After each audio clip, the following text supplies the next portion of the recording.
사건 번호는 2024-1909 다가구 주택이고요. 매각기일은 9월 24일로 예정이 되어 있습니다. 소재지는 서울시 관악구 신림동에 위치하였고 토지 면적이 56.8평입니다. 건물 면적은 130평이나 되는데요. 감정가가 무려 17억 5천만원 평가되었는데 최저가 반값으로 떨어져서 9억 못 미치는 금액으로 반값에 취득하실 수 있습니다. 경매 대상은 토지와 건물을 일괄 매각하는 방식으로 지금 보고 계시는 이 우량한 다가구를 시세보다 훨씬 저렴한 가격에 취득하실 수 있습니다. 또한 건물의 외관 상태가 언뜻 보기에도 신축 내지는 준신축으로 보여서 매우 양호한 임대차를 구성할 수 있을 것으로 보여집니다. 감정평가 현황 내용도 봐보겠습니다. 토지 같은 경우에는 12억 3천만원으로 평가된 사실을 알 수 있고요. 그리고 건물 같은 경우에는 4억 2,400만원 평가되었고 제시할 건물도 9,400만원 평가된 사실을 알 수 있습니다. 이번 경매 목적물에 모두 포함되었으므로 낙찰자가 특별히 신경 쓸 바는 아닐 것으로 보여지고요. 그리고 모두 다 주택의 일부이기 때문에 보일러실과 이런 것들이 매각 목적물에 포함되었다. 이러한 사실들을 알 수 있습니다. 건축물 현황을 보시면 단독주택으로 착공일자는 2015년도, 사용승인일자는 2016년도입니다. 구조는 철근 콘크리트 구조로 건폐율과 용적률 모두 양호한 수준이고 특히나 용적률은 굉장히 낮은 수준으로 보여지는데요. 지상층수는 3층에 지하층수 1층이 있다고 합니다. 임차인 권리 분석도 봐보겠습니다. 지금 건물에 설정된 근저당권은 2016년 4월 27일에 있다고 합니다. 그런데 지금 임차인들의 전입일자가 모두 다 건물에 설정된 근저당권보다 늦기 때문에 모두 대항력이 없다고 나와 있습니다. 따라서 지금 보고 계신 이 확정일자, 배당요구일, 보증금 월세 등은 낙찰자가 전부 신경 쓸 바가 아닐 것으로 보여지고요. 지금 이렇게 임차인이 많다고 해서 명도를 좀 긴 호흡으로 해야 되는 것은 분명한 단점이지만 지금 시세 차익이 거의 반값이기 때문에 엄청나게 메리트 있습니다. 조금의 수고로움을 감당하면 큰 수고로움도 아니죠. 사실 뭐 소유자로서 적법한 권한을 가지고 인도명령 같은 것도 신청하면 되는 것이기 때문에 좀 참고사항으로 보시면 좋을 것 같고, 그리고 여기 보시면은 토지와 건물에 설정된 근저당권이 날짜가 다른 걸 아실 수 있습니다.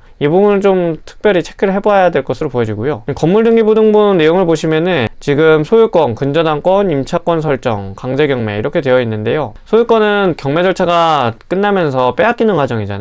당연히 소멸하는 등기이고, 그리고 경매 등기도 경매가 끝나면서 소멸하는 등기입니다. 나머지는 이제 근저당권과 임차권이 있는데, 임차권 같은 경우에는 전입일자가 가장 빠른 게 18년도 7월 25일로 보여지는데요. 그런데 가장 최선순위로 설정된 근저당권이 말소기준 권리가 돼서 2016년 4월 27일이잖아요. 따라서 지금 이 근저당권자보다 빠른 전입일자를 가진 임차권은 아무것도 없습니다. 그렇기 때문에 임차권들이 모두 근저당권에 대항할 수 없으므로 지금 보고 계시는 이 임차권 5건도 모두 소멸하는 등기들이고요. 따라서 나머지 근저당권 한 건이 있는데 인사집행법 91조에서 소멸하는 등기이므로 지금 보고 계시는 이 건물등기부등본에서 낙찰자가 신경 쓸 거는 아무것도 없고요. 나머지 토지등기부등본에서 지금 15년도 12월 11일 이렇게 등기되어 있는 것이 있는데 이것도 모두 소멸하는 등기들입니다. 건축물 대장에서 위반 건축물 사항도 보이지 않고 가구수 총 한 가구로 되어 있습니다. 그리고 대지 위치와 집원, 도로명 주소가 등기부등본과 일치하는 사실을 확인하였으며 용적률은 124%, 굉장히 양호합니다. 이 사실도 확인하였고 건축물의 높이는 10.4m로 되어 있습니다. 건물의 용도는 다중주택으로 각각 층수에 대비해서 면적이 이렇게 기재가 되어 있는 모습을 확인하실 수 있고, 소유자 현황으로도 양명모 씨가 소유권 지분을 100% 지니고 있는 그런 깔끔한 물건으로 보시면 되겠습니다. 감정평가액을 보니까 17억 5천만원, 매우 우량한 금액으로 평가된 사실을 알 수 있고, 그 당시 기준 시점은 2024년 12월경입니다. 건축물 외관 모습인데요. 내부 모습도 굉장히 깔끔하고 크게 막 엄청난 고지대에 위치한 그런 느낌도 보여지지 않습니다. 인근에는 전부 다 평평한 땅으로 보여지고 이쪽으로 올라가는 쪽에는 언덕이 다소 있네요. 그런데 지금 보시면은 현관문도 굉장히 깔끔하고 타일도 굉장히 잘 부착되어 있고 어딘가 특별히 하자가 있어 보이지도 않습니다. 그리고 두 번째 건물 외관 사진도 보시면은 나름의 주차장도 좀 구성이 되어 있는 것으로 보여지고요. 그리고 입구도 이렇게 자동문으로 설정된 것으로 보실 수 있죠. 현관문 말씀드리는 것입니다. 현황조사서 내용에서 임대차 관계는 0명으로 이렇게 기재된 사실을 알 수 있고, 그 당시에 조사 일시는 2024년 12월경이라고 합니다. 그리고 매각물건 명세서에서 최선순위 설정된 토지와 건물의 근저당권의 날짜가 다르죠. 이 전입일자가 건물 등기에서 결국에 임차인을 인수하느냐, 그거를 좀 본다고 하면은 건물 등기의 근저당권 설정일이 더 빠르기 때문에 여기 김대모 씨나 그 외에 뭐 김준모 씨 등등 전입일자가 모두 다 느리죠. 그렇기 때문에 보증금이 얼마에 대한 낙찰자가 신경 쓸 부분은 아닐 것으로 보여지고요. 또 나아가서 다른 임차인들도 마찬가지입니다. 여기 보고 계시는 임차인들도 마찬가지고, 비고란의 오요모 씨는 이 사건 경매 신청 채권자다 이런 내용이 보여지는데요. 오요모 씨는 이분이죠. 임차인이 이 보증금을 돈을 못 받았으니까 1억 2천만 원 못 받았으니까 그거를 집에 경매를 붙여가지고 남은 경매 배당금에서라도 받겠다 이런 내용으로 보여지고, 이상모 씨도 마찬가지죠. 임차 보증금 8천만 원 중에 5,912만 원을 배당 요구하였다 이런 내용이 있습니다. 이런 분들은 만약에 이제 임차인이 대항력이 없다고 한다면은 남은 경매 배당금에서 배당을 받으면 되는 것이고 낙찰자가 신경 쓸 부분은 아니죠. 왜냐하면 인수하는 것이 아니기 때문입니다. 여기 내용을 보시면 최선순위 설정일자보다 대항 요건을 먼저 갖춘 임차인의 임차 보증금은 매수인에게 인수되는 경우가 발생할 수 있다. 대항력이 있는 임차인이 배당 요구를 했으나 전액을 배당받지 못하면 매수인에게 인수된다 이런 내용이 기재가 되어 있는데, 저희는 다르죠. 대항 요건을 먼저 갖추지 못하였기 때문에 인수하지 않는다는 것입니다. 그리고 지금 등기된 부동산에 관한 권리 또는 가처분으로 이런 내용이 있는데, 이것은 이제 등기상 인수하는 조건이죠. 공란이고 매각에 따라 설정되는 것으로 보는 지상권의 개요도 공란입니다. 비고란에도 일괄 매각으로 제시의 건물까지 포함한다 그런 내용이 기재되어 있습니다. 문건 접수 내역에서 보시면은 지금 특별한 내용은 보여지지 않고요. 특별히 이런 신축 건물이나 준신축 이런 물건들은 유치권이나 뭐 공사대금 채권 이런 게 신고되어 있는지 특별히 한 번씩 볼 필요가 있는데 특별한 내용 보여지지 않습니다. 그리고 지적도를 보시면은 지금 물건지 위치가 이곳에 위치해 있는데 신림역이 이쪽에 위치해 있고요. 2호선과 신림선이죠. 지금 이쪽으로 보고 계시는 게 이제 봉천 터널입니다. 신림에서 봉천 터널로 서울대에서 바로 신림으로 이어질 수 있는